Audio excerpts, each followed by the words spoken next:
So I'm not exactly sure how well this video is going to flow, just because there is so many things for me to talk about, but this has been a very highly requested type of video recently, so I just found some time to squeeze in my schedule to go over more or less everything that I will be using for the 2022 hunting season. And everything you see on the table right now is not everything. I just couldn't fit everything onto this table. So there is a lot of stuff on the table right now, but like my sleeping bags, my sleeping pads, even my bow and other little things like that aren't on the table. And again, that's just simply due to the fact that there's so much stuff I couldn't fit it onto this table. So when it comes to these videos tend to be a little bit longer, and I just want to respect your time. And so I'm going to overlay the video right now with the timestamps of the different categories that I will be covering in this video.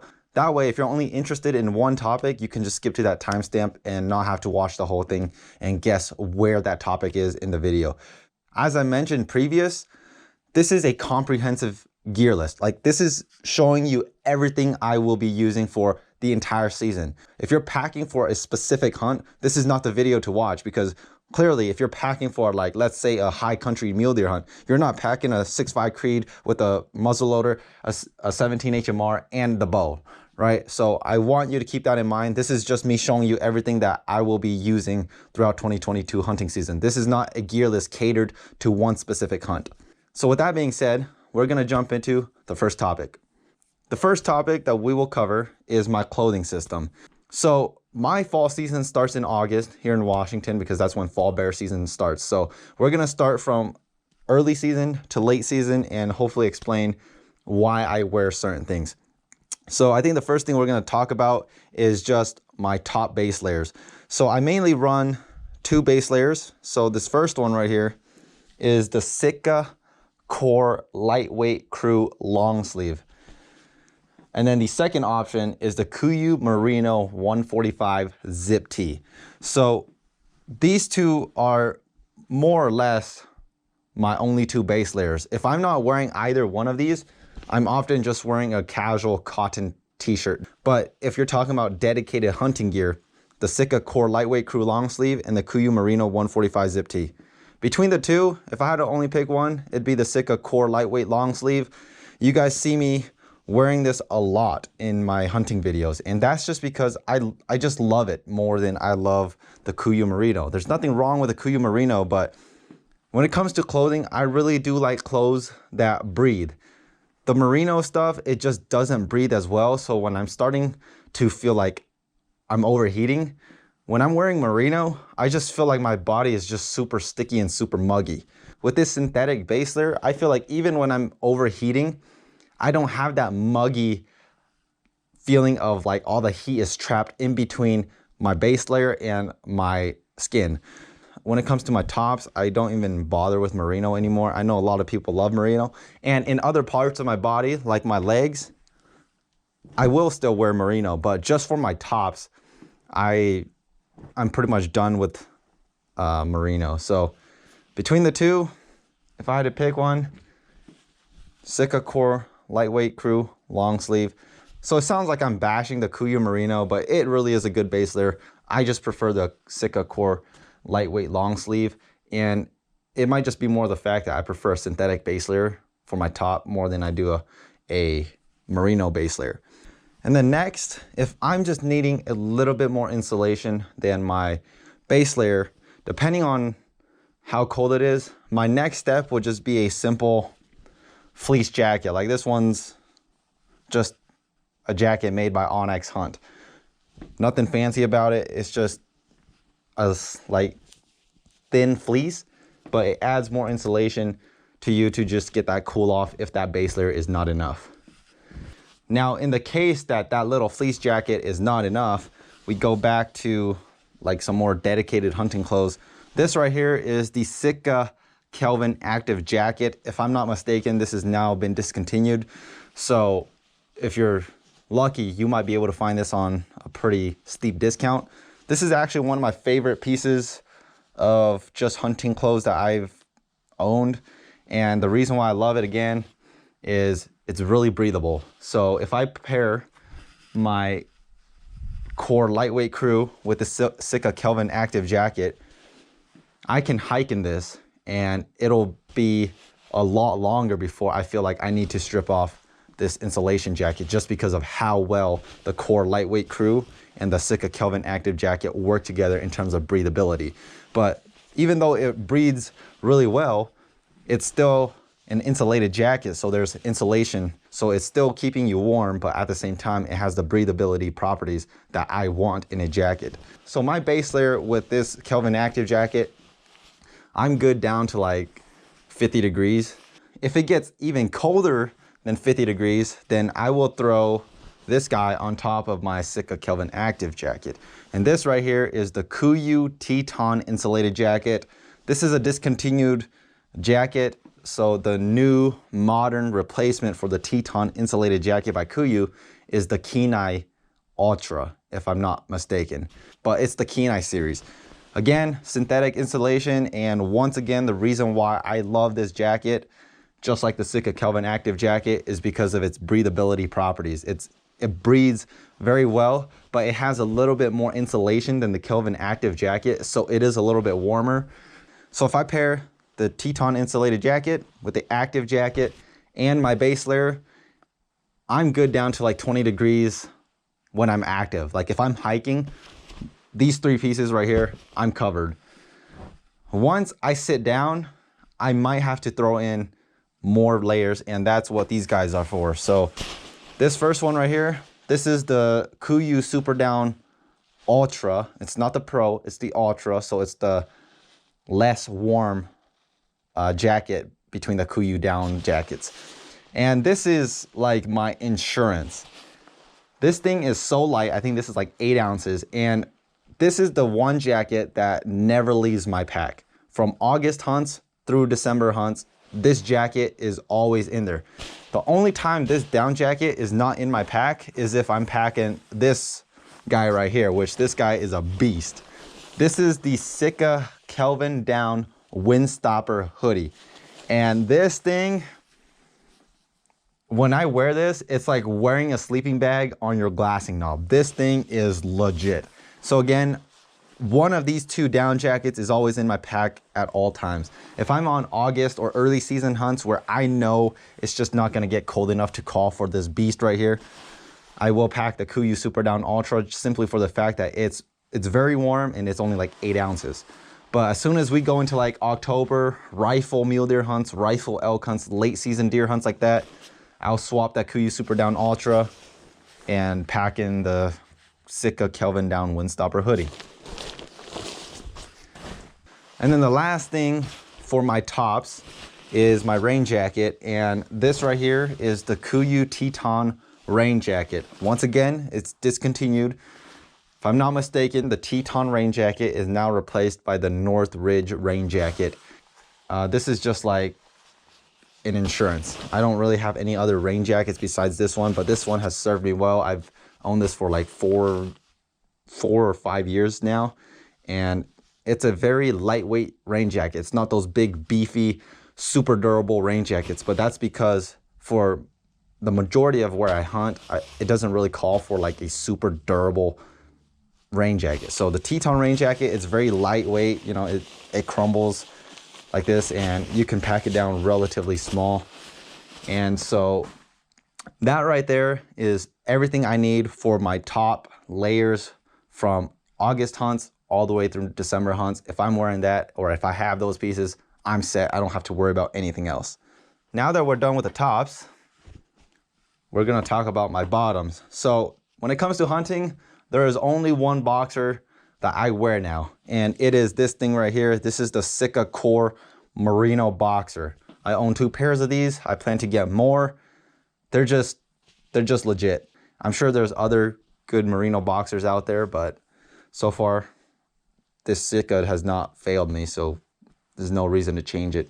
So when it comes to hot weather hunts or August hunts, I'm talking like 60 degrees and higher. I have 2 pants that I choose from.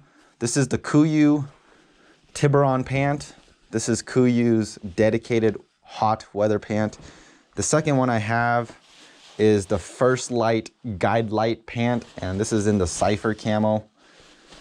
They both perform really, really well in hot weather conditions, but if I could only own one, it'd be the Kuiu Tiburon pants for sure.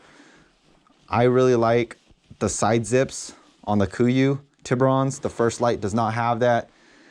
There's nothing wrong with the Guide Light pant, but there's a couple things why I don't choose it over the Kuiu Tiburon. First off, it doesn't have the side zips here. And the second thing is the First Light Guide Lights are just really loud. I'm sure you guys can hear that. Like, I'm not a sucker for like super quiet clothes, but when I'm complaining about something being too loud, it's generally more on the obnoxious side for me. So this thing's just, like, this is the First Light Guide Light, and this is the Kuiu Tiburon. I'm sure you can hear a difference. For a lot of my August hunts and even to some of my hot weather September hunts, most of the time I'm wearing the Kuiu Tiburon pants. I only took this out for like 2 trips and I just figured I didn't like it. So Kuiu Tiburon pants, easy choice there for me. So now we go into more like October hunts, more mild weather. And I have 2 pants that I choose from. And the truth is, these 2 pants are probably my favorite out of all the pants I own, just because they fit that middle ground where they can work for hot weather. They work extremely well for mild weather, and with the right layering, you can make it work for like late season hunts. So the first one is this guy right here.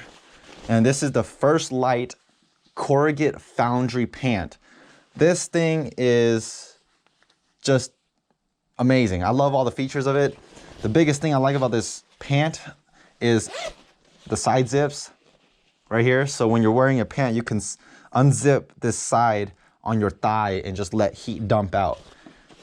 And they have removable knee pads. I'm not the biggest fan of knee pads, so I don't have my knee pads in here, but the knees and the seat are reinforced with a much more durable fabric than the rest of the pant.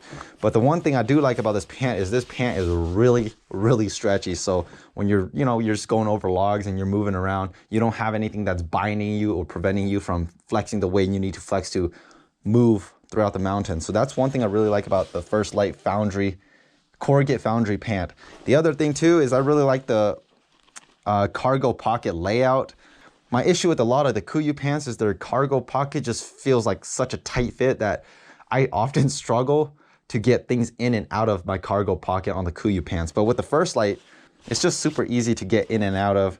So that right there is one of my favorite pants of all time. My only complaint about this pant is it just has a very baggy fit to it.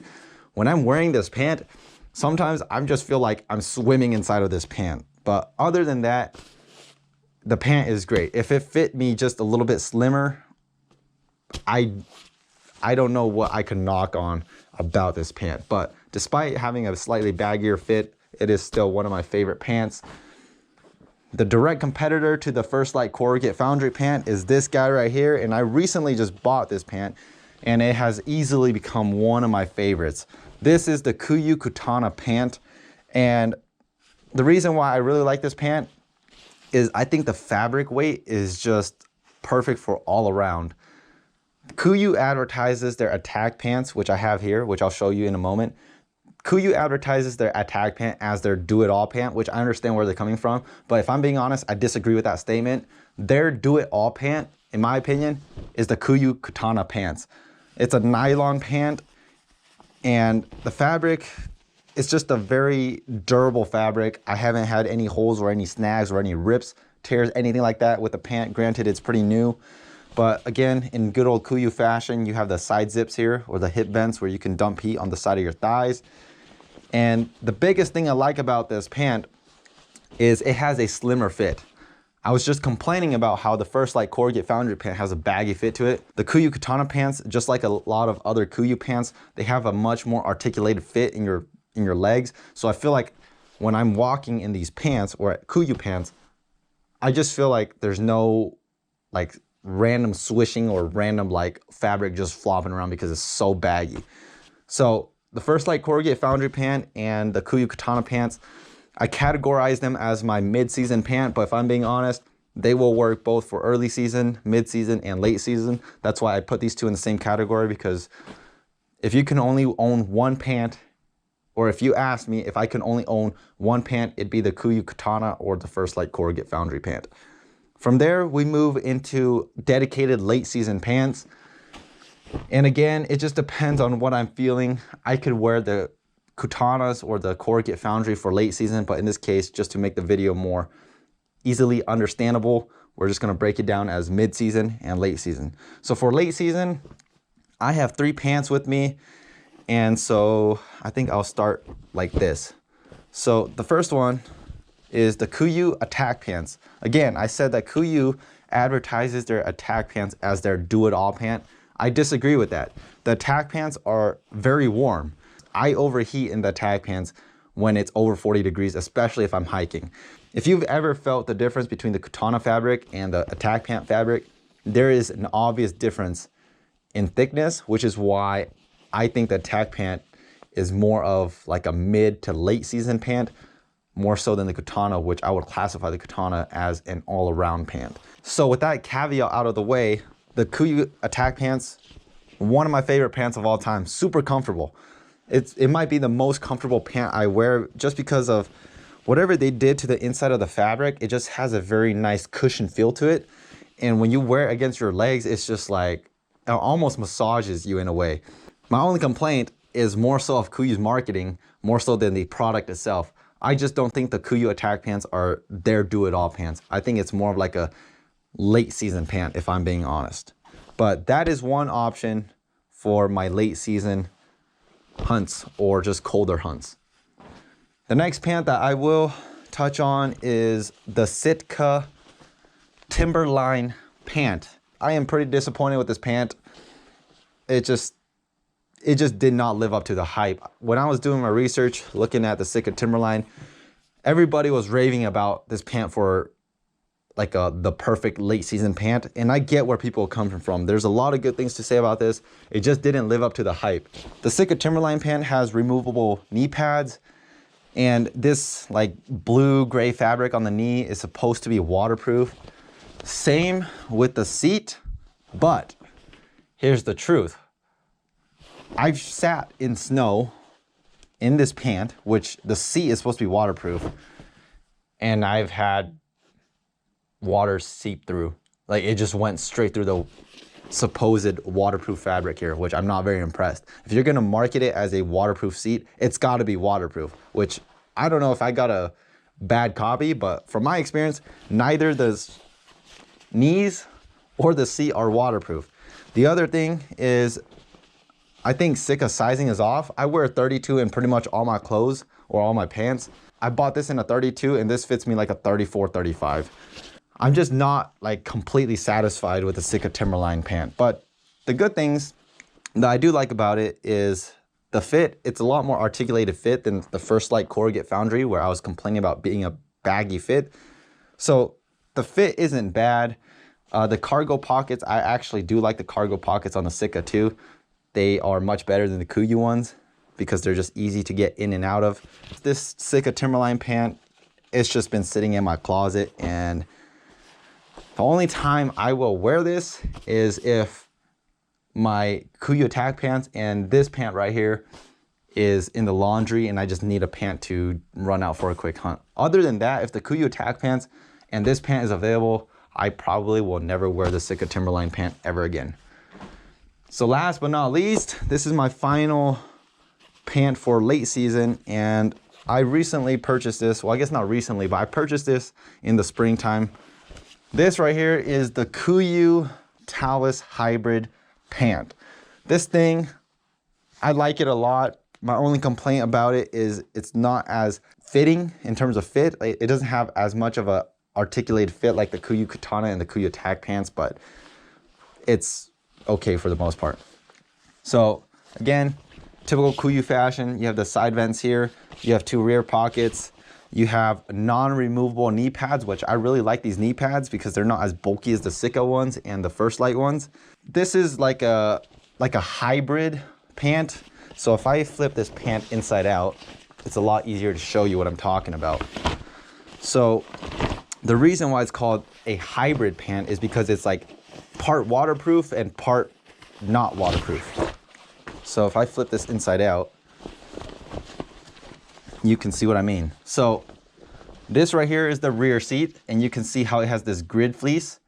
It has a grid fleece because the outside fabric is actually waterproof. So your seat is waterproof, and instead of just sitting on that waterproof membrane, they put some fleece here to add insulation and just more comfort on your seat. So far, this KUIU Talus Hybrid lives up to the hype. The seat is actually waterproof, unlike the Sitka Timberline. The other thing is, if you look towards the knee pads, this is the knee pad, and on the bottom part of your leg, you can also see there's more fleece. The reason why this has fleece is because the outside fabric is waterproof. So your seat on this Talus Hybrid is waterproof, and the front lower part of your leg from like your knee down is all waterproof. The purpose of this pant was designed so that you don't have to wear gaiters. I understand where they're coming from, but you just cannot beat the effectiveness of a gaiter. But I understand their design, and it works better than other pants that don't have this waterproof lower leg design. But even with this, I still wear gaiters. But that's pretty much it for my late season pants. If it calls for it and those pants alone are not enough insulation, I will just throw this beneath those pants. And this is the KUIU Merino 145 zip off bottoms. It's a pretty thin base layer, but just having this little piece right here on your skin beneath those pants, it adds a tremendous amount of warmth.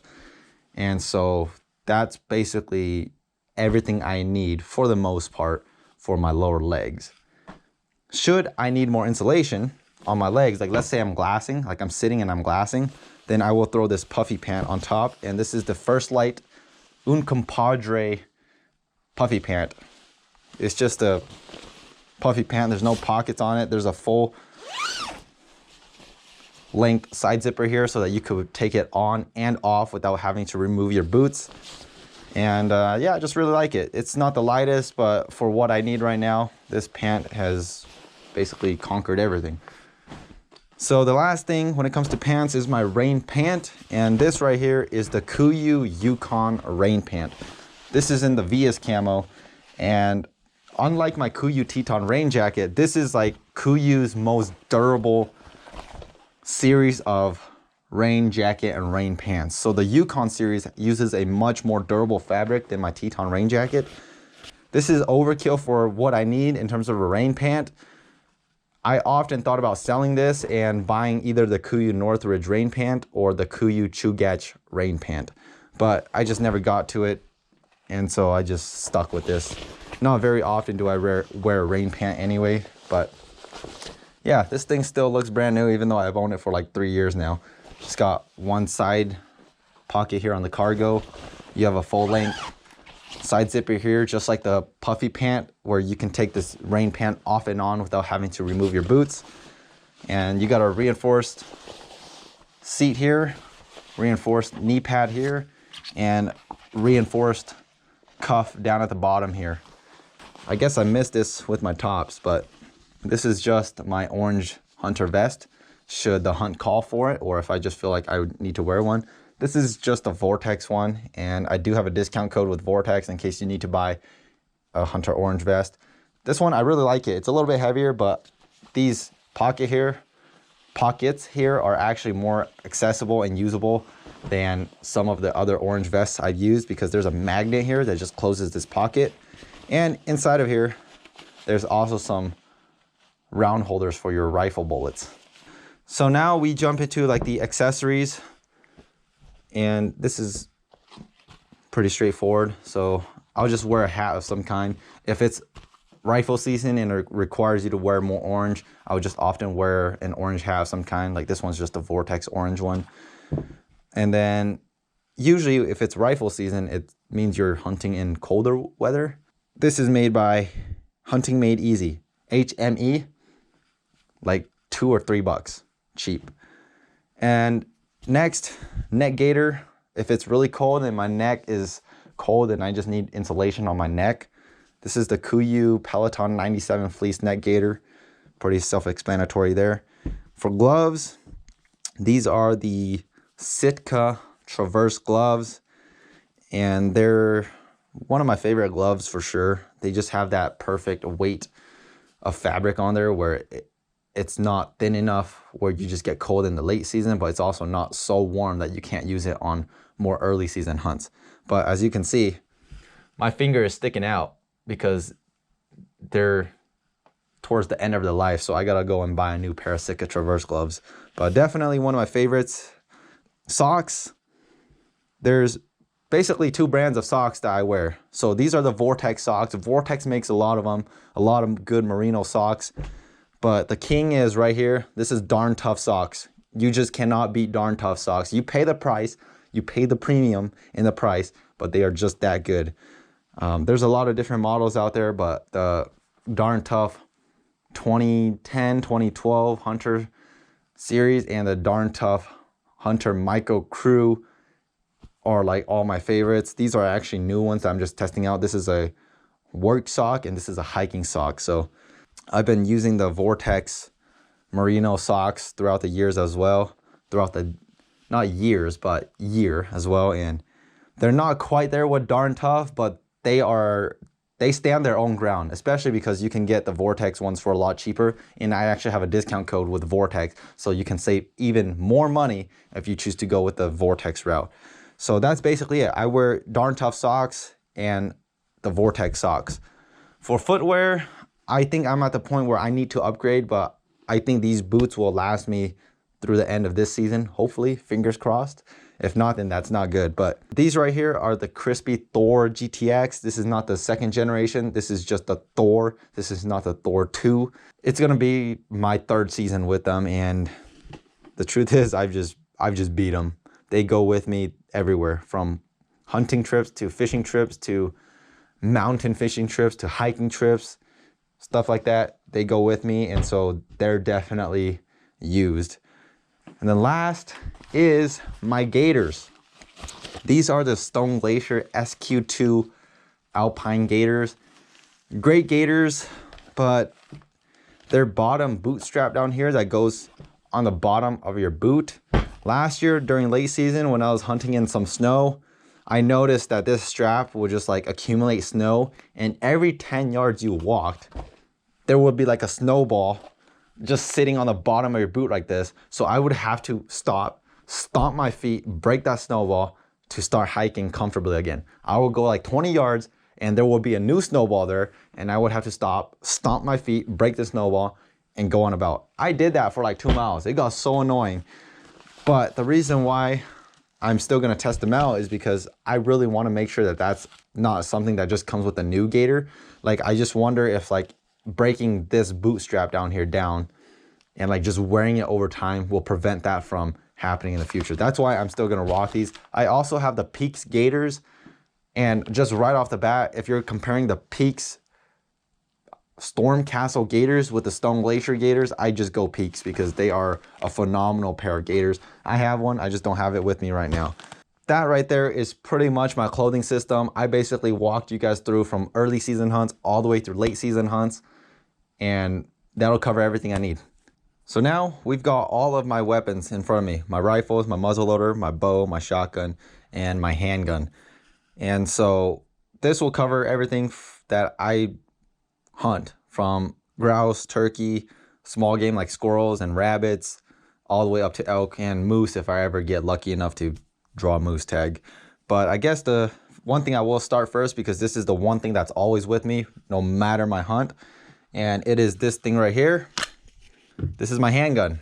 So this right here is the Sig Sauer P365 9mm. It's a 9mm, but the reason why I often use this one or carry this one is because I just like the size of it. It's very compact, and I pair it with the Underwood ammunition. This is the 90 grain Extreme Defender plus P ammunition, and it's shooting out 1475 feet per second. And I also have a spare mag, so I always have one mag in the handgun ready to go, and then I have a spare mag at the ready should I need 20 rounds. So that's the one thing that's always with me, no matter my hunt and no matter what type of hunt I'm on. That handgun is always with me for self-protection. Then the next thing that I'm just gonna quickly touch over, because there's not really much to talk about, is my bow. This is the Bowtech Realm X, and you can see it's pretty bare because I just don't have it set up. I don't have a rest. Well, I do have a rest. I don't have a sight. I don't have any arrows. I don't have a quiver. I have a stabilizer here, but basically I just have the bow for now, but I haven't set it up, which is why I'm not doing any archery hunting this year. The next thing I want to talk about is my shotgun. And this is basically my dedicated turkey shotgun. So this is the HR Partner Pump. This is 12 gauge. And this shotgun right here is only capable of shooting 3-inch shells, not 3.5-inch shells. Or to clarify, it can shoot up to 3-inch shells, not anything bigger than 3-inch shells. But when I turkey hunt, I only use a 3-inch shell. I've never really found a need to shoot a 3.5-inch shell. And pretty much every turkey you've seen me killed, I've killed it with a 3-inch shell. Bang and flop. That's basically what happens when you close the distance, or you call turkeys close and shoot them at what we consider ethical distances, and you do your job as a hunter to put it where the shot needs to be placed. On the stock, I just have this Beartooth Products cheek rest, and the reason why I needed an elevated cheek rest is because I have this sight on there, this red dot sight on there. So the red dot sight is connected on my shotgun through this Picatinny rail, and the red dot is the Vortex Spark Solar red dot. And this past spring was the first year where I used a red dot on my shotgun for anything. I've never used a red dot on a shotgun before, and let me tell you, after experiencing a red dot on my turkey shotgun, I will never go back and just use the plain bead. When you look down the barrel of your shotgun and you're looking on that bead, like, your barrel is covering so much of what you're looking at, especially if it's like a farther shot on a turkey. The red dot is so fine, and you don't have the barrel blocking whatever is under your red dot. And so you just have a much better peripheral at looking at what you're aiming at with the red dot versus your bead. So this is my dedicated turkey shotgun for now. Again, HR Partner Pump, 12 gauge. Beartooth Products. I don't really know how I feel about this one. It just works for now. That's why I've just left it on there. But in terms of like, would I recommend this if you're looking for something super quality? Not really. I'd look for something else. This was just something cheap that I could buy. And then again, I have a pick rail, and then I have my Vortex Spark Solar red dot on there. And then for the choke, I have a Carlson's extra full turkey choke on there. And again, this is my dedicated turkey shotgun, so I want an extra full or a turkey choke for my choke. So that's the shotgun. And for the shells that I'm shooting for turkey, I'm just shooting the Winchester Longbeard XR. These are the 3-inch shells, 1 3/4 ounce, and it's a shot size 5. When it comes to turkey hunting, if it's a turkey load, again, call in the turkey close and do your job and put the shot where it needs to be put, and you will make every turkey flop. Next thing that we will talk about, my muzzleloader. For this season, I have a muzzleloader deer hunt coming up in like 2 weeks. So I got this gun all dialed to go, and so I just have to wait for season to get here and I can go shoot a deer. But last year was my first year ever using a muzzleloader or hunting with a muzzleloader, so I'm still relatively new with it. So this right here is the CVA Optima V2. That's the muzzleloader. And for my sights, I have this Williams globe sight system on there. And so it's a peep sight. So when you look through it, you're looking through essentially like a knockoff of a rifle scope. But in Washington, you're not legally allowed to use any optic or anything that has glass for your sights. But the thing about this globe sight is when you're looking through it, you have the fine aiming point of a crosshair, just like a rifle scope, but it's legal because there's no glass in it. So you don't have any advantage over like a normal open sight in terms of magnification, but your peripheral and your point of aim is just so much more fine just because you're looking at a cross, like a regular crosshair, versus like an open sight where your sights are so bulky, they might cover up an animal, let's say at 50 yards or 100 yards. So this is the Williams globe sight. If you live in a state or a place where you cannot hunt with any type of glass on your muzzleloader, the Williams globe sight is the way to go. It's the closest you can get to shooting a rifle scope without it being an actual rifle scope. It's a lot more, in my opinion, more accurate than an open sight, because when you're shooting an open sight, it's just covering too much of your target. Versus this Williams globe sight, again, you're looking at a crosshair, so you can have a fine point of aim and know exactly where you're aiming. Last year, when Jacob and I shot my bull, when he came and he stood there at 40-yard broadside to us, I remember I was looking through my globe sight, and in my head, I was like, there is no doubt in my mind that this bull is gonna die right now. So I just told myself, take half a second to calm down, take the other half second to put the crosshair behind the shoulder. And as soon as I did that, I broke the shot off, perfect shot behind the shoulder, exactly where I put it. He ran 85 yards and tipped over dead. So I haven't played around too much with the muzzleloader, but last year when Jacob and I were doing load development for my muzzleloader, we had 4 different loads and they were all shooting sub MOA at 100 yards. Okay, that's a muzzleloader with 4 different random loads shooting a 3-shot group at 100 yards, and they were grouped up less than 1 MOA. That's more accurate than some rifles being sold on the market today. So even though they were all shooting very, very accurate, I still wanted the best accuracy. So we did a 70, a 75, and an 80 charge with this powder right here, which is the Pyrodex RS. And then we also did a 100 grain load with a White Hots or something like that. And they all shot sub MOA, but the slowest one, which is 70 grains of Pyrodex RS, was the one that shot the most accurate out of my muzzleloader. So that's what I went with last year on my muzzleloader elk hunt. Killed the elk just fine. And that's also what I'm gonna stick with this season, just because I just don't have enough time to do a new load development for it. So that's the powder. The powder is 70 grains by weight, not volume, 70 grains of Pyrodex RS weight for my powder. And then for primers, I just have the CCI Magnum shot shell primers, the 209 primers. And then for the bullets, I'm shooting the Hornady 300 grain SST Sabos. And they killed my elk last year, so if they could take down a bull elk, I'm sure they can take down a white-tailed doe. So that's my muzzleloader setup. I told you the sights, and then I told you my load, and that's what I will be shooting until I have time to find a new load for it.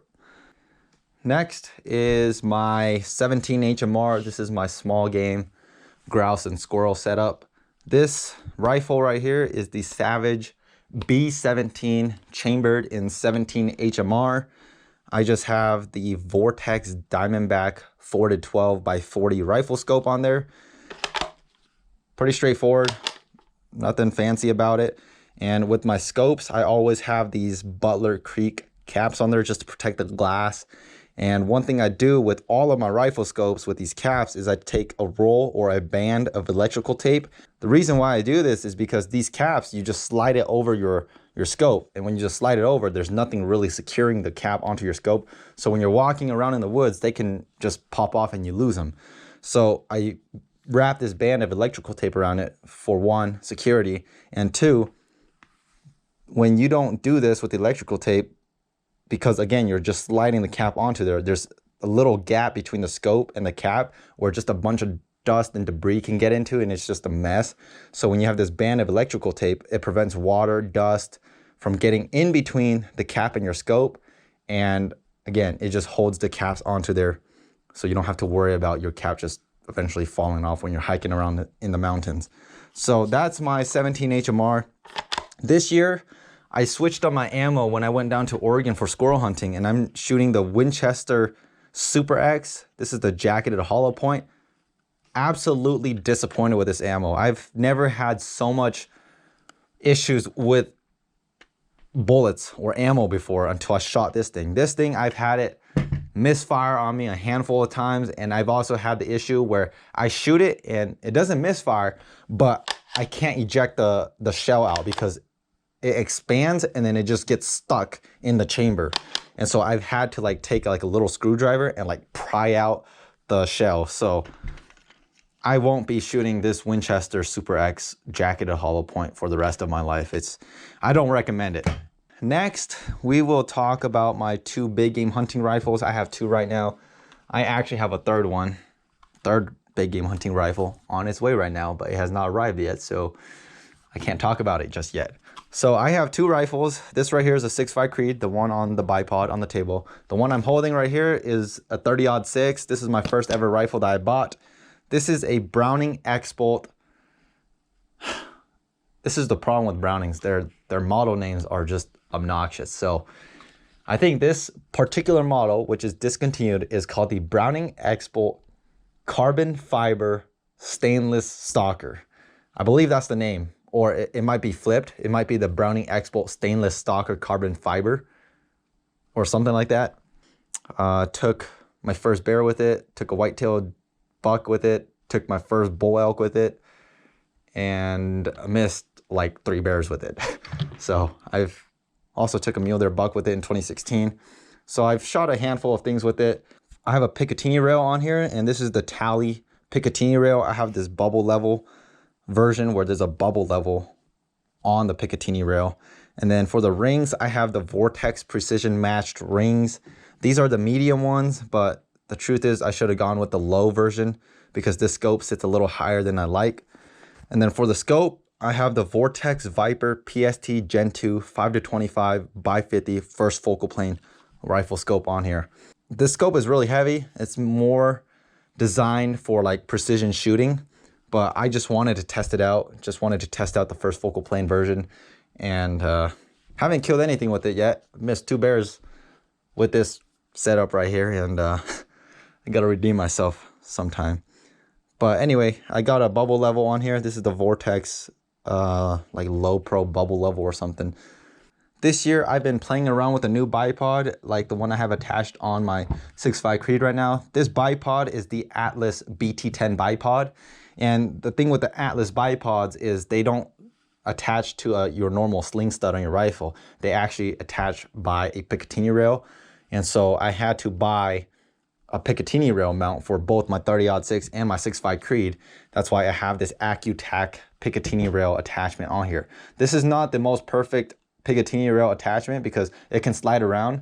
But the reason why I went with just this AccuTac Picatinny rail for now is because I did not want to fully commit to the Atlas BT10 bipod right now because I'm just testing it out to see if I actually like it. If I really do like it, then in the future I will go and actually drill this Picatinny rail onto my stock so that this part right here can't move around. But again, right now I'm just testing out, and I'm not even sure if I really like the Atlas BT10 bipod. So I want to be able to remove this Picatinny rail should I need it and just put the sling stud back on. So there's a lot of things that's kind of in the works right now. This is just where I'm at right now with my rifles. And so for the muzzle on my 30-06, I do have a muzzle brake on there. This is a clamp-on muzzle brake. It's not a threaded muzzle brake. This muzzle brake is made by Whit Machine. I never done any scientific data on this, but if anything, I'd say it probably reduces about 35 to 40% of the recoil, original recoil on this rifle, which is a significant amount coming from a 30-06. A lot of people say that a 30-06 doesn't kick. I fully disagree. You shoot a 30-06 at the range and you're shooting 5, 10, 20, 30, 40 rounds. At the end of it, your shoulder's pretty beat. So, you know, I just said, I'm so done with shooting a 30-06 without a brake. I'm gonna put a muzzle brake on there. And I didn't want to resort to threading my barrel, so I just wanted to find an alternative option. So I went with the Whit Machine muzzle brake. Just like my shotgun, I have this Beartooth Products cheek weld or cheek rest on the end of my stock, just because, like I said, the scope is mounted a little bit higher, so I needed this extended cheek rest on my stock so that I can get the proper line of sight, if you will, to my scope. For ammunition, originally I was shooting the Hornady ELDX 178 grain factory ammunition for this rifle. Shot wonderful. It shot lights out. But the only issue with that was it was just a little slow. So I opted for hand loads. So my buddy Pat and I, we worked up some hand loads for my 30-06. We went through so many different bullets, so many different loads, and it got to the point where it really became a headache. But we finally found one that just shot good enough. It's like a 0.3 MOA. And so I'm just using the Hornady brass from my Hornady ELDX bullets that I've been shooting. And we are shooting the 160 grain Hammer Hunters for my bullet. It's a copper bullet. shot a spring bear in Idaho and I whiffed the shot and I didn't kill it. I just grazed the bear, skimmed some hair off the bear. So for the 2022 hunting season, I don't even think I'm gonna shoot this rifle anymore. What I will be shooting is this guy right here. The reason why I say that is because this rifle, man, when I get behind this rifle, I just have that confidence in this rifle that like whatever I'm shooting at, it's gonna die, you know? And that goes to the point, like, why would you not shoot the most accurate rifle you own? It doesn't matter that the 30-06 packs a punch if you can't hit the animal where you need to hit it. A perfectly placed shot with a 6.5 Creedmoor is a much more lethal shot than a marginal shot with a bigger cartridge like a 30-06 or a 300 Win Mag. So that's why I'm opting for the 6.5 Creedmoor. And the truth is, it's plenty. You put the bullet in the right spot, it'll take down an elk, no problem. I'm just shooting the Nosler 140 grain ballistic tip factory ammunition. Shoots lights out with this rifle right here. The rifle right here, this is a Browning X-Bolt Hell's Canyon Speed. Again, chambered in 6.5 Creedmoor. And for the scope mount, I have a Tally Picatinny rail. And then I have the Vortex precision match rings. These are the 30mm low height rings. And then for the scope, this is my favorite scope of all time, favorite hunting scope of all time. This is the Vortex Razor LHT 3-15 by 42. It weighs like 19 ounces and it has all the features you need for a scope that's capable of taking longer shots.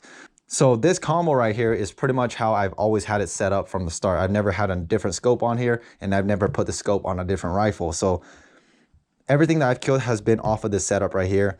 This year I changed my bubble level. Last year I had a cheap bubble level, but this year I changed it to the Vortex Low Pro bubble level because I just like the slim profile of this bubble level right here. And then the new thing I added is this Kestrel Glassing Systems throw lever onto the magnification ring. As much as I love the scope, my only complaint about the scope was that the magnification ring, or the thing that you use to zoom in and out, it was just a little stiff. And so I asked John, I was like, hey, can you make me a throw lever for my scope? And he's like, I got you. And he made one and he absolutely knocked it out of the park. In fact, these Kestrel Glassing System throw levers for your Vortex Razor LHT are available for sale. If you own this scope, I highly recommend you purchasing this throw lever because it just makes it a breeze to go from 3 power all the way up to 15 power. And again, with the scope, I have the Butler Creek caps on there. And again, I just have it duct taped or electrical taped so that they don't fall off. And then last but not least, just like my 30-06, I have this AccuTac Picatinny rail mount onto my sling stud. And then again, for the bipod is the Atlas BT10 bipod. So far, I really like the bipod. It's much better than the Spartan one. Granted, it's like 8 ounces heavier. The last thing that I'm going to touch on is this thing called the Rugged Ridge Outdoor Rear Rest. So this thing is pretty slick. It's just very compact, and the design of this is you have a bipod at the front of your rifle, but your rear rest, you can still wiggle around. So if you have this rear rest from Outdoor Edge or Rugged Ridge, you could put it at the end of your buttstock like this, and you have a much more secure rest at the end of it. And I didn't realize how much this thing would help, but when you have something supporting the back of your rifle or the stock versus just holding it, you are way more stable on your shot with something like this or like a sandbag. But I just don't want to carry a sandbag because it's bulky. I mean, you can see the rifle right now. Let me move this. Maybe you can't see it that well, but you can see my rifle is just sitting here perfectly still with this rear rest and this bipod. The other thing too is even though it's designed as a rear rest, it also works as a bipod. Last year on Nate and my first ever high country deer hunt, he doesn't carry a bipod on his rifle. And so we were able to get into a position where if he was gonna lay prone on the rocks, it was too low on the ground where he couldn't get the shot off. So I just pulled this out and I said, here, Nate, use this as your bipod. So again, he doesn't have a bipod, so he just put this rear rest and just rested the front of his stock on here. And he shot his buck at 276 yards and nailed him. So now that we have clothing out of the way and my weapons out of the way, now it's just really the small stuff. So this right here is more or less what's always on me on my hunt, regardless if it's a day hunt or a 7-day backcountry hunt or a turkey hunt or an elk hunt. Okay, so there's obviously going to be some times where I won't have some things and I'll have some things in place of it, or I'll change little things here and there. But for the most part, like, this is pretty much it. And I don't think it's as much gear as some people think. So the first thing I'm going to start out with is my pack, because I think a pack is very important, especially if you're doing any kind of backcountry hunting. I only have one here right now, but the truth is for 2022, I'll probably be using a handful of other packs as well. It's just that this pack right here, it won my video project last year. And so that's why I have it here, because it's what I would consider my proven pack. So this right here is the Stone Glacier Sky Talus 6900 bag, and the frame is the X-Curve frame. And last year when I had this pack system, I actually had the Sky 5900 bag, but I sold the Sky 5900 bag and I bought the Sky Talus 6900 bag just because I wanted to try the slightly different design of this bag over the 5900. So this pack right here is just a beast of a pack. Like, would I recommend a Stone Glacier pack? Yes, that's why I have it here. But again, I will be just playing with some other packs this season, so you might not even see me using this pack as much as you might think, just because of what I just said about it. But it's a good pack. The only reason why I won't be using it is just because I have other packs to try this season. The next thing I want to talk about is my Bino harness and my optics. So right here, this is my spotting scope that I've been running for 3-4 years now. This is the Vortex Razor HD 27 to 60 by 85 spotting scope. And the tripod I have it mounted on right now is the Vortex Summit Carbon 2 tripod. Basically my go-to for my spotting scope setup. And a lot of the footage that you have seen me use in my hunting videos has been filmed through my spotting scope right here, along with the phone scope and my phone.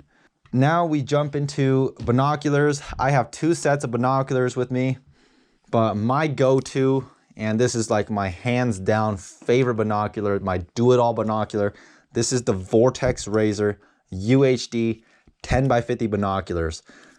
I don't leave anywhere without these things. It doesn't matter what hunt I'm on, whether I'm hunting ducks on the river or I'm hunting squirrels, I'm turkey hunting, I'm bear hunting, deer hunting, elk hunting with a rifle, a muzzleloader, or a bow. These things are on my body like glue. And with these binoculars, I have this little metal stud right here. And the reason why I have that is because of this thing right here. And this little monopod is made by John Lucas over at Kestrel Glassing Systems. And if you've never seen this before, it's basically a monopod with this part up here sliding down like this. And the point of this stud is you put it in to this little gap right here. Put this monopod where you need it to go, and you just glass, and you can lock it into place. And you have a much more stable platform to glass versus hand holding. Some of you might be like, well, that's what a tripod is for. I agree. But this is how fast this monopod can move from glassing over here to over here. So let's say you're glassing a mountainside to the left over here. You're glassing and your buddy's like, hey, I got a buck over here.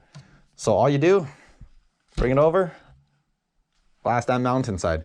Versus a tripod, because it has 3 legs, if you bring a tripod over, you're over here messing around with legs and like making sure the tripod's level and that your thing's not gonna tip over, but my pack's gonna fall over, so I'm gonna move this out of the way. That right there is the advantage of this monopod over a tripod. Yes, a tripod is very stable, but the stability and ease of use with this monopod is, in my opinion, it's unmatched. Boom, compact, slides to the side of your pack just like a trekking pole. Very simple. That's my binocular, and I'll quickly go over my Bino harness. Hands down, the best Bino harness I have ever used. This is the Marsupial Gear enclosed Bino harness. So this is the harness itself, and then I have the rangefinder pouch on the side, and then I just have a little pocket pouch here. But if I'm on a hunt where I'm using a walkie-talkie to communicate with my group or my family, I will actually just swap this little pouch right here out with the walkie-talkie pouch and my walkie-talkie. So I will have my walkie-talkie like this instead of this pouch here. So I can swap these accessories to my liking. That's the one thing I love about the marsupial gear, is the modularity of it is just incredible. And then at the very bottom of my bino harness pouch, this is actually my pistol holster. You can customize your marsupial gear however you like, and I just love it. So you open it, and this is where I put my UHD 10x50s. They go right in here, and I close them just like that. And then for my rangefinder, this is the Vortex Razor 4000. Just a beast of a rangefinder. I've ranged out to like 2,700 yards on trees before, and that's way farther than I need. So, you know, it'll do everything I need. Just a beast of a Vortex rangefinder, and I really like it. So it goes to the rangefinder pouch on my marsupial gear bino harness right here. And then on the two little side pouches on my bino harness, on the right side, I put my spare mag of my handgun in there. And then on the left stretchy pouch, that is where I put my Rugged Ridge outdoor rear rest. That way, if someone needs a bipod, like my partner needs a bipod, I can just pull it out. Or if I need the rear rest, I could just pull it out, but then it's always just ready to go. And then in the front of the marsupial gear pouch, this is where I carry just a bunch of Phelps elk diaphragm calls. It doesn't matter what hunt I'm on, I always carry elk diaphragm calls. And so, yeah, that's my marsupial gear setup right there. And then again, in this little pouch right here to the left, this is normally where I will carry my extra camera batteries. Or if I'm not doing that, then this is, again, where I will put my walkie-talkie. It just depends. So it's just hands down my favorite bino harness, and I highly recommend one if you're looking for a bino harness, a quality bino harness. So now that that's out of the way, the last pair of optics I have is the Vortex Razor UHD 18x56. So that's my optics right there. Got the spotter, 18x56, my 10x50s, and my Vortex Razor 4000 rangefinder. And that will cover everything I need to do, from turkey hunting, duck hunting, all the way up to glassing elk and deer like at 2 miles away. So now we just jump into the little things. And these are just little things that I need. So nowadays I always carry 2 headlamps with me. I have the Phoenix HL60R, and I have a brand new Peaks Backcountry Duo. And these two are by far my 2 favorite headlamps so far. They both have their pros and cons. Neither of them is, in my opinion, better than the other. What one does better than the other, it lacks in another department where the other one does better. So they kind of balance each other out. But the point is, they are both great headlamps. I'd highly recommend either one of them.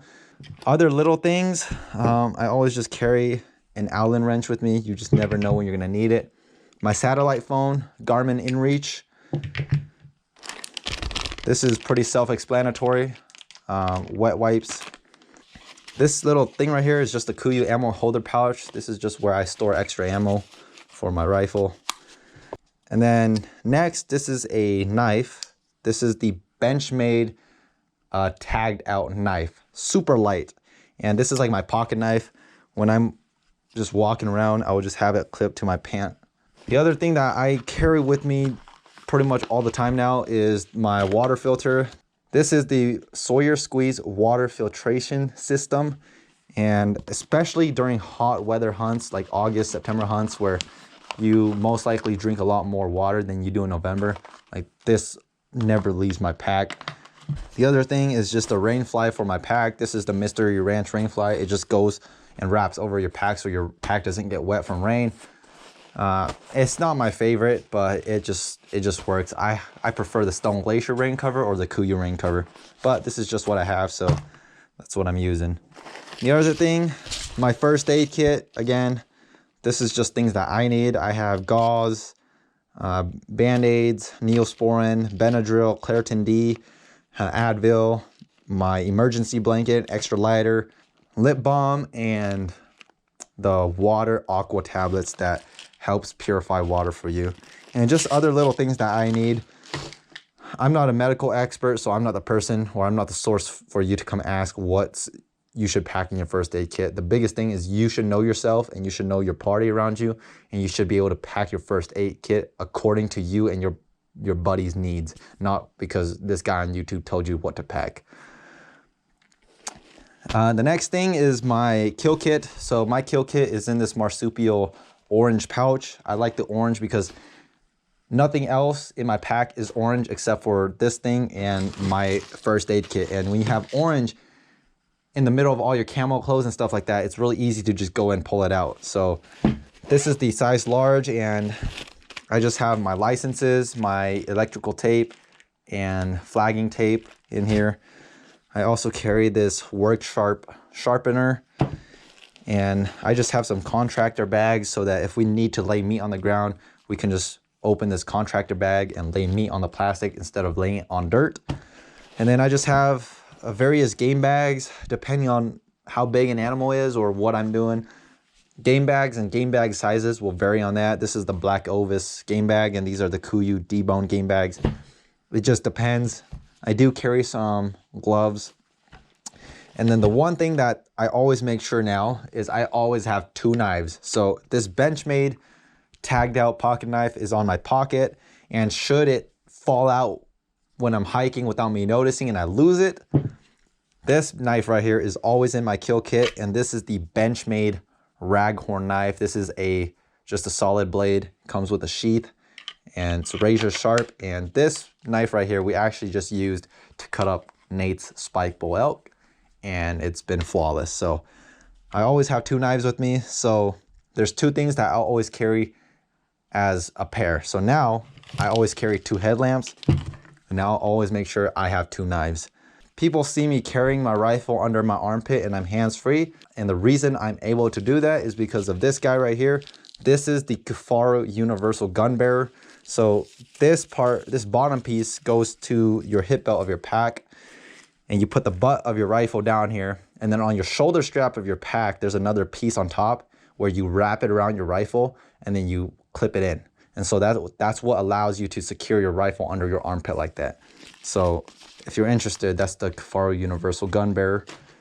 And then from there, it's basically stuff that I personally need. This is my main camera that I film with. This is the Sony AX53 camcorder.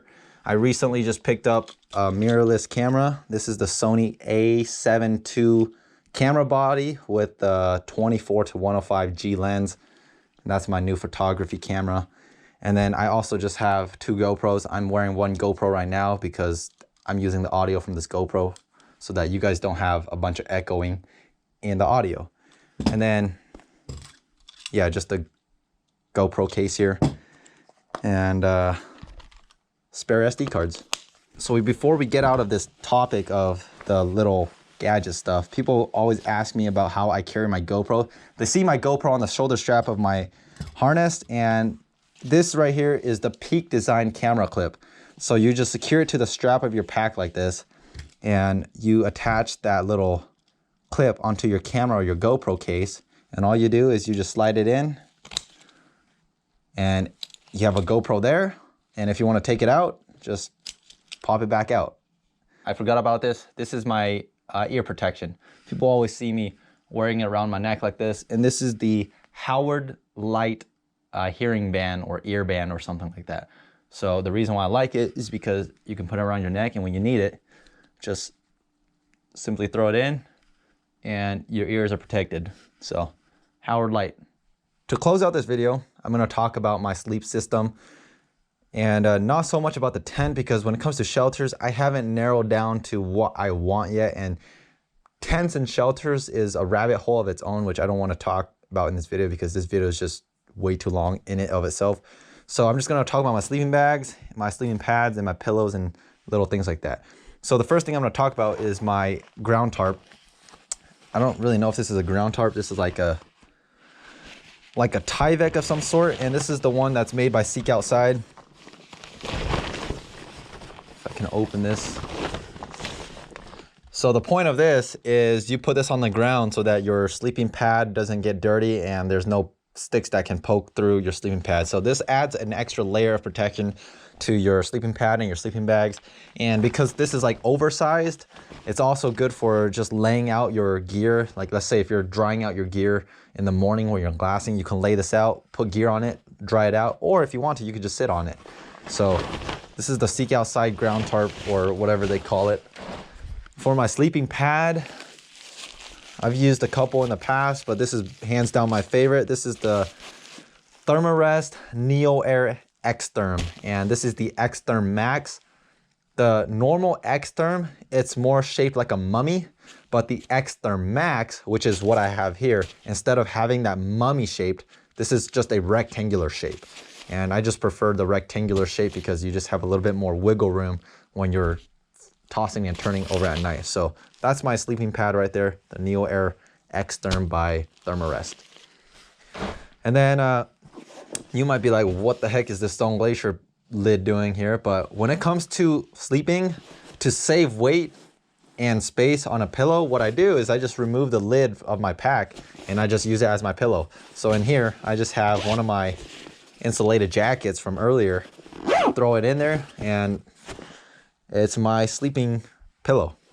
So I never found a need to carry a pillow because it's not because I'm compromising, but it's actually the fact that having a lid like that with like a jacket that's soft on the inside, it's actually really, really comfortable. So it's like a win-win situation. It's a comfortable pillow and you save weight of not having to carry an actual pillow to go to sleep. And then last, my two sleeping bags. I have two sleeping bags and they kind of have their own purpose. My original one was this one, and this is the Badlands Cinder sleeping bag. This is the 15-degree sleeping bag, and it's a great sleeping bag. My only complaint about it is it's a little heavy and it doesn't compress as good as down because it is a synthetic sleeping bag.